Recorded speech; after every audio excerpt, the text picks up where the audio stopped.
नमस्कार, मैं आस्था पांडे और आप देख रहे हैं सी न्यूज़ भारत और रुक करेंगे मध्य प्रदेश बुलेटिन की ओर।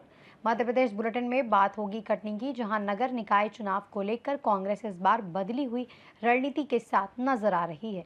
साथ ही बात होगी टीकमगढ़ की, जहां कलेक्टर विवेक श्रोत्रिय ने स्वच्छता सर्वेक्षण की तैयारियों के अंतर्गत ढोंगा स्थित कचरा प्रसंस्करण क्षेत्र का निरीक्षण किया है। ऐसी तमाम खबरों पर विस्तार से करेंगे चर्चा। खबर कटनी से, जहां नगर निकाय चुनाव को लेकर कांग्रेस इस बार बदली हुई रणनीति के साथ नजर आ रही है। पार्टी ने निकट वितरण प्रक्रिया को सरल बनाते हुए फैसला लिया है कि अब उम्मीदवारों का चयन जिला स्तर पर ही किया जाएगा, जिसके लिए उन्हें भोपाल नहीं जाना पड़ेगा। जिला कांग्रेस के संगठन प्रभारी मनु मिश्रा ने बताया कि प्रदेश नेतृत्व ने जिला प्रभारियों और कमेटियों को अधिक अधिकार दिए हैं ताकि स्थानीय स्तर पर बेहतर निर्णय लेकर मजबूत उम्मीदवार चुने जा सके। पार्टी उन क्षेत्रों पर विशेष फोकस कर रही है जहां पिछले चुनावों में हार मिली थी और संगठन को मजबूत करने के लिए नई रणनीति तैयार की जा रही है। मनु मिश्रा के नेतृत्व में संगठनात्मक गतिविधियां तेज हो गई हैं और जल्द ही सभी मोर्चों की बड़ी बैठक कर आगे की रणनीति तय की जाएगी। इलेक्ट्रॉनिक और प्रिंट मीडिया के सभी साथियों का इस कानून कार्यालय में स्वागत है। हमारे जिला शहर के अध्यक्ष शुक्ला जी, आदरणीय गोवा साहब, हमारे विधानसभा के प्रधान चौबे जी, महेंद्र जी, प्रशांत जायसवाल जी सब पर उपस्थित हैं। अभी मध्य प्रदेश कांग्रेस कमेटी ने मुझे कटनी के लेकर नया संगठन का प्रभार किया है और आज महीने के आखिरी दिन जिला समन्वय समिति की जो हमारी बैठक होती है, उस बैठक के लिए मेरा आज कटनी आगमन हुआ है और कटनी में हम लोगों ने आज जो बैठक की है उसमें हमारे संगठन में ब्लॉक, मंडलम और हमारी पोलिंग बूथ की वार्ड समितियाँ बनना है, ग्राम पंचायत समितियाँ बनना है, उसके ऊपर चर्चा करी है। अनुशासन समिति हमारी बनना है, उसके ऊपर चर्चा हुई है। और इसके अलावा आगामी अगले साल जो हमारे नगर निगम, नगर पालिका के चुनाव आने वाले, जनपद की, जिला पंचायत के चुनाव आने वाले हैं, उसके लिए अपने बूथ स्तर पर लोगों को कैसे तैयार करना है, इसके संबंध में चर्चा हुई है। आज की जो बैठक थी, उस बैठक में हमारे जो समिति के जो जिला समन्वय समिति की बैठक थी, जिसमें ग्रामीण और शहर, जिला शहर के दोनों अध्यक्ष और हमारे जो उसके सदस्य हैं वो सब उपस्थित हुए। उसमें मुख्य 4-5 बिंदुओं पर चर्चा हुई है कि हमारी जो ब्लॉक की कमेटी है और जिला कमेटी बनी है, उनके जो पदाधिकारी हैं उनको जवाबदारी ब्लॉक स्तर पर, विधानसभा स्तर पर और मंडलम स्तर पर देने का काम होना है। जो हमारी बूथ कमेटियां बनना है, उसके लिए मंडलम के लोगों के लिए हमारे वरिष्ठ जनों को नियुक्त करना है और अनुशासन समिति का गठन होना है। और अगले महीने तक हमको जो 25-25 की हमारी बूथ कमेटी है और शहर में वार्ड समितियां हैं, उनका हमको गठन करके करना है। और उसमें जो हमारे वरिष्ठ जन हैं और जो हमारे जिले के पदाधिकारी बने हैं ग्रामीण और शहर के, उन सभी को समाहित करके सबको जवाबदेही तय की जाएगी, नगर निगम में अलग और ग्रामीण क्षेत्र में अलग। ये तमाम कवायदे आने वाले चुनाव को लेकर की जा रही हैं। अगले वर्ष जो चुनाव होना है उसके लिए भी और संगठन को मजबूत करने के लिए दोनों। संगठन में देखा गया कि आपके संगठन अनेकों गुटों में बटा हुआ, अभी तक सारे नेता एकजुट नहीं हुए, किसी का आक्रामक सब एक साथ नहीं आते। अभी जो संगठन सृजन का चयन हुआ है उसमें नए लोगों को अध्यक्ष बनाया गया है। ग्रामीण में भी नए अध्यक्ष बने, शहर में भी नए अध्यक्ष बने हैं और जो पुराने अध्यक्ष हैं उन सब लोगों को आपस में बिठाल के तालमेल करके, उनके आपस में कोई गिले शिकवे है तो उनको दूर करके, और अगले बार आप देखेंगे कि सभी लोग आपको एक मंच पे नजर आएंगे, सब साथ में काम करेंगे और संगठन को मजबूत करने के लिए, सबको जवाबदारी तय करने के लिए ही मध्य प्रदेश कांग्रेस कमेटी ने मुझे यहाँ पे भेजा है। और मैं समझता हूँ कि अगर किसी को कोई शिकायत होगी तो मैं उसको दूर करूँगा, उनकी बातचीत करके और आपस में तालमेल बनाएंगे संगठन को। एक कुछ जो चीज़ें आपको लग रही हैं वो अगली बार आपको नज़र नहीं आएगी। बंगाल में चुनाव हुआ, बंगाल चुनाव के लिए कांग्रेस कितनी आश्वस्त है?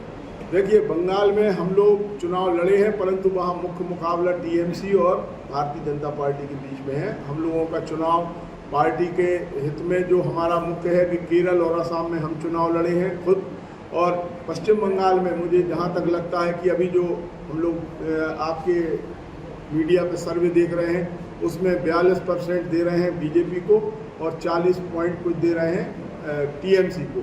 परंतु जो अदर्स के लिए वो 10 और 8% का आंकड़ा दे रहे हैं, अगर उसमें कहीं भी स्विंग होता है तो मुझे लगता है कि ममता बनर्जी दोबारा वहां पर मुख्यमंत्री फिर से बन के आएंगे। कटनी से सी न्यूज संवाददाता सुमित जायसवाल की रिपोर्ट। खबर कटनी से, जहां जिले की कुटला थाना क्षेत्र के इंदिरा नगर में एक विवाह समारोह के दौरान हुई कथित पुलिस कार्रवाई को लेकर विवाद खड़ा हो गया। इस मामले में अजाक्स और भीम आर्मी के प्रतिनिधियों ने जिला कलेक्टर को ज्ञापन सौंपकर आरोप लगाया है कि 20 अप्रैल को मैहर के ग्राम अंदरा से आई बारात के दौरान कुछ पुलिस कर्मियों और सिविल ड्रेस में मौजूद लोगों ने बारातियों पर लाठी चार्ज किया, जिससे कई लोग घायल हो गए और क्षेत्र में तनाव की स्थिति भी बन गई। संगठनों ने इस घटना को मानवाधिकारों का उल्लंघन बताते हुए दोषियों पर कार्रवाई और SC/ST एक्ट के तहत मामला दर्ज करने की मांग की है। साथ ही पीड़ितों पर दर्ज मुकदमे को वापस लेने की भी अपील की है। उन्होंने चेतावनी दी है कि यदि निष्पक्ष जांच नहीं हुई तो आंदोलन किया जाएगा। धरना प्रदर्शन किया जा रहा है, क्या मजबूरी पड़ी है धरना प्रदर्शन आज करना पड़ रहा है? आज विभिन्न सामाजिक संगठनों के माध्यम से धरना प्रदर्शन किया जा रहा है। जो मैहर से आई हुई बारात थी इंदिरा नगर कुटला थाना के अंतर्गत, वहां पे पुलिस द्वारा एवं सिविल ड्रेस में बहुत ही बर्बरतापूर्वक लाठीचार्ज किया गया है, लाठी भांजा गया है और दूल्हा दुल्हन को पुलिस थाना में ला करके बैठाया गया है। उनका क्या अन्याय है, उन्होंने क्या ऐसा कृत्य कर दिया है जो उन्हें रात भर बैठाया गया है। अतः पूरे सामाजिक संगठन प्रशासन से मांग करती है कि जो भी उस बर्बरतापूर्ण कृत्य में शामिल सिविल ड्रेस के व्यक्ति शामिल हैं, उन पे SC/ST एक्ट के तहत कार्रवाई की जाए और जो भी पुलिस लाठी भांजे हैं उनके विरुद्ध भी SC/ST एक्ट पे FIR दर्ज करके उन पे विभागीय कानूनी कठोर कार्रवाई की जाए, निलंबित और साथ ही निलंबित किया जाए। अभी तक पुलिस प्रशासन की ओर से कितने पर कार्रवाई की गई, उसकी कैसी जानकारी है आपके पास?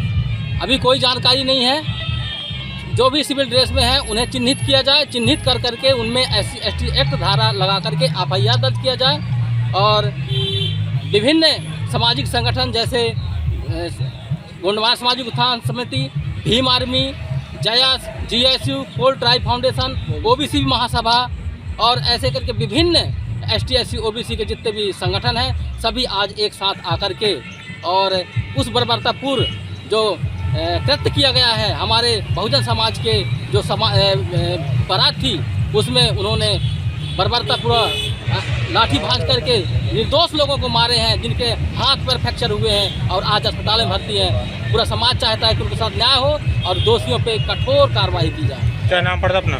मेरा नाम अरविंद सिंह धुर्वे, अजाक्स जिलाध्यक्ष कटनी। कटनी से सी न्यूज संवाददाता सुमित जायसवाल की रिपोर्ट।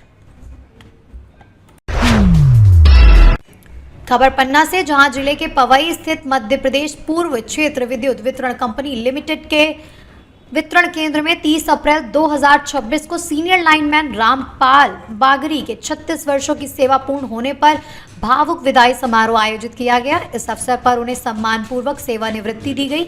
अपने लंबे कार्यकाल में उन्होंने ईमानदारी, कर्तव्य निष्ठा और अनुशासन के साथ विभाग में विशेष पहचान बनाई तथा उपभोक्ताओं और सहकर्मियों के बीच सकारात्मक छवि बनाए रखी। कार्यक्रम में उपस्थित लोगों ने उनके योगदान की सराहना करते हुए उज्जवल भविष्य की शुभकामनाएं दी। कार्यक्रम में सहायक अभियंता हेमंत कुमार मौहर, कनिष्ठ अभियंता सतीश कुमार सैनी, सहायक कार्यालय अधीक्षक रामजी कुशवाहा सहित विभाग के अनेक कर्मचारी उपस्थित रहे। इसके अलावा लाइन स्टाफ और अन्य सहयोगियों विजय कुमार अग्रवाल, रामाधार पाठक, अजीज खान सहित समस्त स्टाफ ने कार्यक्रम में भाग लिया।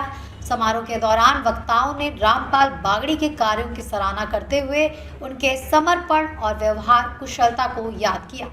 सभी ने उनके उज्जवल भविष्य और उत्तम स्थान स्वस्थ की कामना की। विदाई की इस मौके पर माहौल भावुक हो गया और सभी ने नम आंखों से उन्हें विदा किया।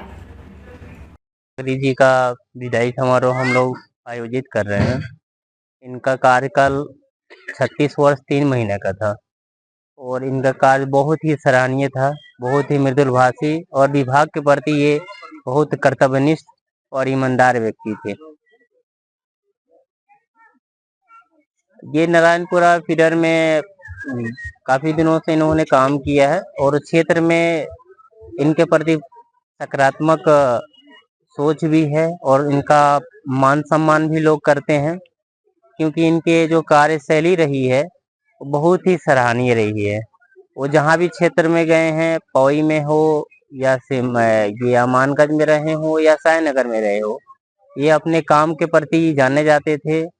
कम बोलते हैं लेकिन मृदुभाषी हैं, और अगर स्वयं जैसे भी कोई भी काम होता था तो स्वयं आगे होकर, एक जैसे एक लीडर होता है, लीडर का काम है सबसे आगे होकर काम करना, तो इनका सबसे बड़ा काम था कि ये स्वयं आगे होकर काम करते थे, और इनकी कमी को हम लोग बहुत महसूस करेंगे इनकी। पन्ना से सी न्यूज संवाददाता सुरेश की रिपोर्ट। खबर सीहोर से है, जहां जिले के बाबरी नर्मदा नाव घाट पर यात्रियों की सुरक्षा को लेकर गंभीर लापरवाही के आरोप सामने आए हैं। जहां लंबे समय से नावों में क्षमता से अधिक यात्रियों को बैठाकर आवाजाही कराई जा रही थी। स्थानीय लोगों की शिकायतों और हाल ही में बरगी बांध हादसे के बाद प्रशासन हरकत में आया और भैरुंदा एसडीएम सुधीर कुशवाहा ने मौके पर पहुंचकर निरीक्षण किया। उन्होंने नव ठेकेदार को सख्त चेतावनी देते हुए स्पष्ट निर्देश दिए कि अब किसी भी नाव में क्षमता से अधिक यात्री नहीं बैठाए जाएंगे और सभी को लाइफ जैकेट उपलब्ध कराना बेहद अनिवार्य होगा। साथ ही नावों की नियमित जांच, अनुभवी नाविकों की तैनाती और सुरक्षा संकेतक लगाने के निर्देश भी दिए गए। प्रशासन ने चेतावनी दी है कि नियमों की अनदेखी पर सख्त कार्रवाई की जाएगी। सीहोर से सी न्यूज संवाददाता संजय की रिपोर्ट। खबर टीकमगढ़ से, जहां कलेक्टर विवेक श्रोत्री ने स्वच्छता सर्वेक्षण की तैयारियों के अंतर्गत ढोंगा स्थित कचरा प्रसंस्करण क्षेत्र का निरीक्षण किया। निरीक्षण के दौरान उन्होंने व्यवस्थाओं का जायजा लेते हुए संबंधित उपयंत्री को आवश्यक सुधार एवं व्यवस्थाएं दुरुस्त करने के निर्देश दिए। निरीक्षण के दौरान डिप्टी कलेक्टर एवं प्रभारी नगर पालिका प्रशासक अंजलि शर्मा, सीएमओ नगर पालिका अधिकारी ओमपाल सिंह भदौरिया, उपयंत्री जेबा मंसूरी, उपयंत्री दीपक विश्वकर्मा सहित संबंधित स्टाफ उपस्थित रहा। टीकमगढ़ से सी न्यूज संवाददाता अवधेश शुक्ला की रिपोर्ट। खबर टीकमगढ़ से, जहां जिले के मोहनगढ़ थाना अंतर्गत ग्राम दरगाह कला में आज सुबह करीब 9 बजे एक बड़ा सड़क हादसा हो गया। जानकारी के अनुसार पत्थरों से भरा एक ट्रैक्टर, जिस पर नंबर प्लेट भी नहीं लगी थी, वनगांव से मालपीथा रोड की ओर जा रहा था। इसी दौरान ट्रैक्टर ने एक बाइक सवार को जोरदार टक्कर मार दी। इस हादसे में कुल 5 लोग घायल हुए हैं। हादसे की सूचना मिलते ही पुलिस मौके पर पहुंची और सभी घायलों को तुरंत नजदीकी चिकित्सालय भेजा गया। बताया जा रहा है कि हादसे के बाद ट्रैक्टर चालक मौके से फरार हो गया। ये ट्रैक्टर पूर्व कांग्रेस ब्लॉक अध्यक्ष राज बहादुर सिंह गौर का बताया जा रहा है। गौरतलब है कि मोहनगढ़ क्षेत्र में लंबे समय से अवैध उत्खनन का काम जारी है, जिस पर प्रशासन की कार्रवाई लगातार सवालों के घेरे में रही है। इस हादसे ने एक बार फिर अवैध खनन और लापरवाही पर गंभीर सवाल खड़े कर दिए हैं। टीकमगढ़ से सी न्यूज संवाददाता मनोज खरे की रिपोर्ट। फिलहाल इस बुलेटिन में बस इतना ही। बाकी देश और दुनिया की तमाम बड़ी खबरों के लिए बने रहिए सी न्यूज भारत के साथ।